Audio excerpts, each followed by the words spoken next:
I gotta be talking about Shedeur Sanders. Now, everybody know all this negative bashing of my young star, okay? The QB1 of the Cleveland Browns, as far as I'm concerned.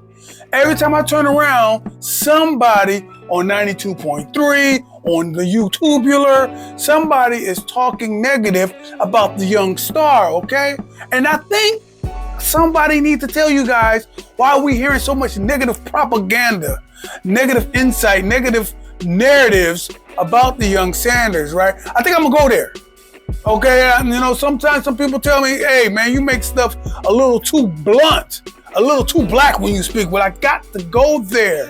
All right, I want you guys to understand something. When we hear negative news coming from these NFL pundits, these YouTube people, and these radio personalities, these newspaper people that write in the newspaper, the beats and stuff like that, we got to understand something. Who are we hearing from in those particular jobs?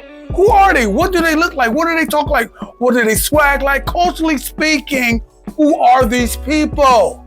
Okay? Well, look, let me tell you something. When we talk about sports talk, we got to be talking about who are we talking about? Not just the subject matter they're talking about, but as we trying to figure out why so much negativity on our young star Shedeur, we need to be figuring out who the hell is saying it and why. Well, check it out. It's no secret. I always ask people this when we get in these type of topics. I always ask people, how many people do you think live in America? A lot of people don't know. For the most part, as of 2000 and about a year or so ago, when they checked the census, okay, a while back, it was anywhere from 348 million. Let me check my quote. Anywhere from 342 to 348 million people living in America. That's a lot of people, right? So I always ask folks, how many black people do you think live in America if 348 so people live here? How about this? It's 235 million Europeans or white people live here in America. 200. That's 71% of the population here in America that lives in America that are white or European. Okay? Some of the white people don't even consider themselves fully white because they mix and stuff like that. We're not even going to talk about that segment. We're going to talk about the collective as a whole, Eurocentric America as a whole. That's 200. Let me look at my quotes. 235 million white people. Okay? That's 235 million white folks, okay? That's influencing the media, the newspaper, the beats, everything, the sports talk. Okay, they speaking from their perspective. So let me ask yourself, how many black people do you think live in America? I'm just gonna look here and say, it's only 43 million. I'm gonna say it again, it's only 43 million black people living in America that identify themselves as FBA, okay? As foundational black America, whatever the hell they say, okay? These are us, okay? That is what it is. As far as the African American experience, 100% ex-slaves stranded in the wilderness of North America, it's only 43 million of us compared to 235 million. So when you look at football, when you look at basketball, and you look at the stadiums from your TV, where you think you are supporting, you're just watching, you can see who's in the bleachers. It's Europeans mostly in the bleachers outside of Atlanta. Okay, and some small niches, okay? But you see mostly white folks or Europeans in the seats, buying the season tickets and supporting. Support means to throw some money at, okay? These are the people that's doing it. Okay, you can just look. You at home chilling, just look. Next time you watch a basketball game, see who's playing and see who's paying, okay? White folks are paying, black folks are playing. Okay, I'm just keeping it a buck. I'm going somewhere with this. Follow me. Feel me before they kill me. So when we see that and we know this to be the truth, we know it's only 43 million of us and it's 235 million of them influencing the media as a whole, from radio to TV to Instagram to Facebooklet to anything. We got to know that when they speak about us, they're speaking about us from a cultural perspective that they have or don't have. They do their thing their way, we do our thing their way. Let me give you an example. When you hear people talking about Shedeur Sanders, if they're usually outside of the culture, most of the time it seems like they're bashing. I know we got some tools and feuds that's not bashing like that, but we also got a lot of them that are, especially here in Cleveland. I mean, you be like, damn, is this the same guy? And then they'll say, well, Shedeur got a whole bunch of uncles and aunties. Well, that's right, he do. Because at the end of the day, when you say a whole bunch, what are we really talking about compared to 235 million?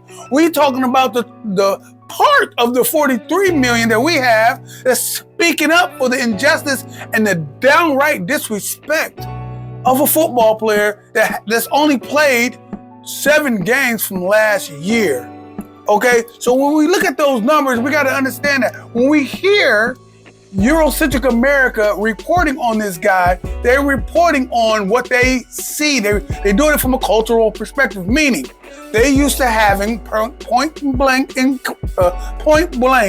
they used to having a white leader leading these people on the football field. That's the quarterback. I know times has changed, but we do know when you are confident and assure yourself, when you are a black man in America, Europeans most of the time, some of the time, are uncomfortable with that style. They say he's arrogant, he's braggadocious. No, but you juxtapose that or compare that to the white, okay, I'm going here, to the white quarterback. They say he's the way a man should be. He's a leader amongst men and all that type of stuff, okay? So sometimes when I see this stuff, I get pissed off.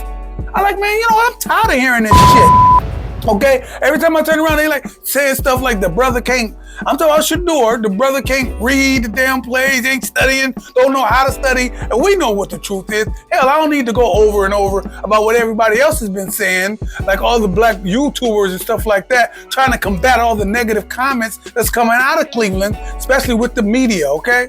We know what they're saying. We know all the stuff that they're saying, and we know the stuff that we are saying, that we are saying that's completely false and fake. I'm not going to say it point for point.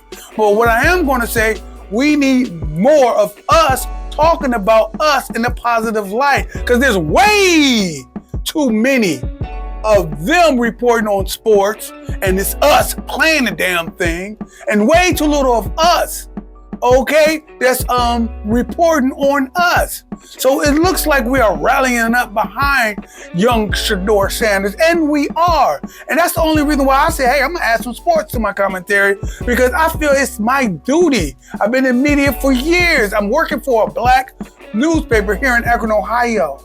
So I got to say something. I got to be the one to bring that knowledge you can't get in college. I'm gonna say it again. I'm gonna bring that knowledge you can't get in college, give you the figures so you can figure out what the hell and why. That is not to be blaming the Europeans, understanding their culture, how they swag. But when you are ignorant, black man, when you are ignorant, black sister, and wondering why they keep hating, it ain't prejudice. It is point blank. They're not swinging like that. They don't really, that's not their cup of tea. So they come out and speak on it like that, and it comes off crazy. But we got our own cup of tea, man. And I want to tell everybody, keep supporting these YouTube channels, keep supporting the black independent media when it comes to our cup of tea. Big up, Shedeur. Okay, and good luck to be QB1 for the Cleveland Browns.